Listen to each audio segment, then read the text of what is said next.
भारत में अक़लियती उमूर की वज़ीर स्मृति ईरानी ने आला सतह वफ़द के हमरा मदीना मुनव्वरा पहुंची। जो काफिर लोग हैं, जो यहूदी लोग हैं, वो सब इकट्ठे हैं और मुसलमानों को काट काट कर ऐसे बिखेर रहे हैं। जब इकट्ठे हैं, हम बिखरे हुए हैं। नहीं लगता कि उनकी फॉरेन पॉलिसीज बहुत अच्छी हैं? क्या नहीं, कि सऊदी भी उनके साथ हाथ मिला रहा है, मुसलमान भी हाथ मिला रहा है, नॉन मुस्लिम भी मिला रहा है। वो अमीर लोग हैं, वो हर चीज से इंडियन अमीर है। वीडियो देख लीजिए। स्मृति ईरानी, क्योंकि सास भी कभी बहू थी, एक बहुत मशहूर सीजन है उसकी, हीरोइन रह चुकी हुई है। आजकल ये पार्लियामेंटेरियन है, एमएलए हैं और ये लोकसभा के मेंबर हैं, सियासत में हैं। ये आका सल्लल्लाहु अलैहि वसल्लम के रोजे में क्या कर रही है, मुझे बताएं।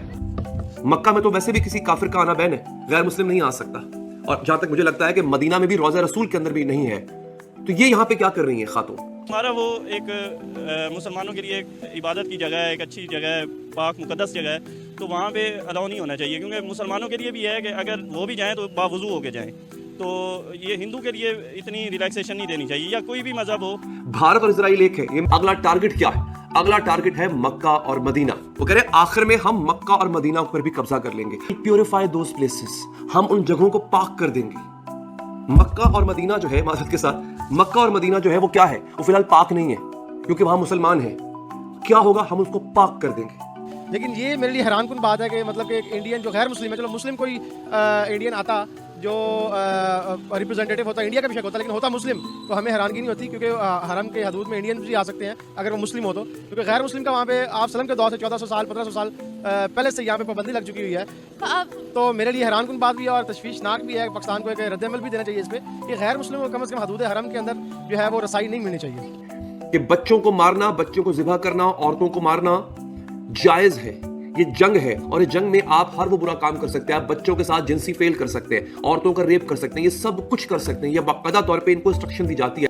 और तो अरब मुल्क जो है इंडिया के लिए अपने शरिया में जो है लचक दिखा रहा है। वहां पर जी मिनिस्टर, जो उनकी विमेन मिनिस्टर स्मृति ईरानी जो है साड़ी में दिखाई दे रही है। क्या वजूहात है कि सऊदी अरब जो है इंडिया पर जान निछावर कर रहा है, अपने सब कुछ पॉलिसीज इंडिया के ऊपर डिपेंड करे कि जैसे इंडियन चलाएंगे सऊदी वैसे चलेंगे। और क्योंकि जो इंडिया है no, he is the economic power of the world, ठीक है, तो इंडिया को इग्नोर करना, क्यों ये जो है ना, no it's not an easy. और जहाँ तक हम पाकिस्तान की तरफ आते हैं तो पाकिस्तान तो हम जो है ना, बजाय प्रोग्रेस करने के हम तो डे बाय डे पीछे जा रहे हैं। हमारे जो अपने फॉरेन रिजर्व हैं वो भी उधार के मांगे हुए हैं, बेड़ा गर्क हो गया। अच्छा, यूएई के और सऊदी अरब के और नहीं, वो हमारे फॉरेन रिजर्व भी उन्हीं के रखे हुए हैं। और हम आईएमएफ के बगैर जो है ना एक दिन नहीं चल सकते। और हमारे मुल्क का ये हाल है कि हमारी जो माइक्रो लेवल की पॉलिसीज़ है ना, उनको भी आईएमएफ डिक्टेट करता है कि बिजली के बिल ये होने चाहिए, पेट्रोल ये होना चाहिए, ये होना चाहिए। तो फिर उस मुल्क की क्या इज्जत रहेगी जब आपका prime minister, ex prime minister खुद ही कहता है कि beggars can not be choosers. तो हम फकीर हैं, तो फकीर का मुकाबला एक तरक्की करते हुए मुल्क के साथ नहीं हो सकता। कारोबार करना, कारोबार में इतना ही बेशर्म होना, ये मेरे हिसाब से इससे घटिया बात और कोई नहीं हो सकती। आपको गुस्सा आ रहा है देखे? जाहिर बात है, मुझे नहीं, पूरे पाकिस्तान को आ रहा है, पूरे वर्ल्ड में आ रहा है, सबको आ रहा है इस तरह के घटिया इक़दामात करने का।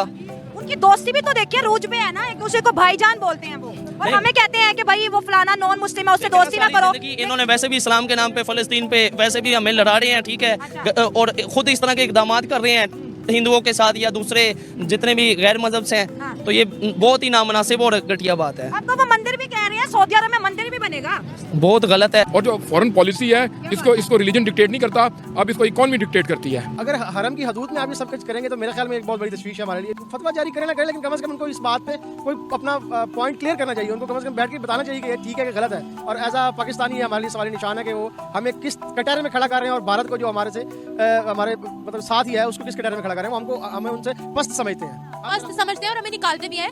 ये जो मॉडर्नाइजेशन के नाम पे कि मस्जिद नबी में या इस तरह के जो हमारे मुसलमानों के मुबारक मकामात हैं, मकामात मुकद्दसा हैं, वहाँ पे जाने की इजाज़त नहीं देनी चाहिए। जब इजिप्ट प्राइम मिनिस्टर मोदी गए थे तो मिस्र वालों ने, इजिप्ट वालों ने खुद प्राइम मिनिस्टर मोदी को मस्जिद का दौरा करवाया था, विजिट करवाया था। तो ये गलत बात है ना। हिंदू को मतलब हमारा वो एक मुसलमानों के लिए एक इबादत की जगह है, एक अच्छी जगह है, पाक मुकद्दस जगह है, तो वहाँ पे अलाउ नहीं होना चाहिए। क्योंकि मुसलमानों के लिए भी है कि अगर वो भी जाएँ तो बावुज़ू होके जाएँ। तो ये हिंदू के लिए इतनी रिलैक्सेशन नहीं देनी चाहिए, या कोई भी मजहब हो। तो वो सिर्फ विजिट करने गई हैं उन्होंने। एक मुसलमानों का है तो सही ना, एक अकीदा है कि अगर खुद भी जाएंगे तो बावुज़ू होके अंदर जाएंगे। ऑल ओवर द वर्ल्ड ना अब रिलीजन मैटर नहीं कर रहा। अच्छा, अब जो है ना वो इकोनॉमिक्स मैटर कर रही है। और जहाँ तक आप इंडिया का कह रही हैं कि वो अपनी फॉरेन पॉलिसी के तहत जो है ना Muslim country specially Arab world से ज़्यादा क्लोज हो रहा है, इतना क्लोज हो रहा है कि हम भी यहाँ चले गए हैं। तो अच्छा, उसकी एक रीज़न ये है कि इंडिया जो है ना बूमिंग इकॉनमी है, उसने यूके को पीछे छोड़ दिया है। I think now is the 5th और 4th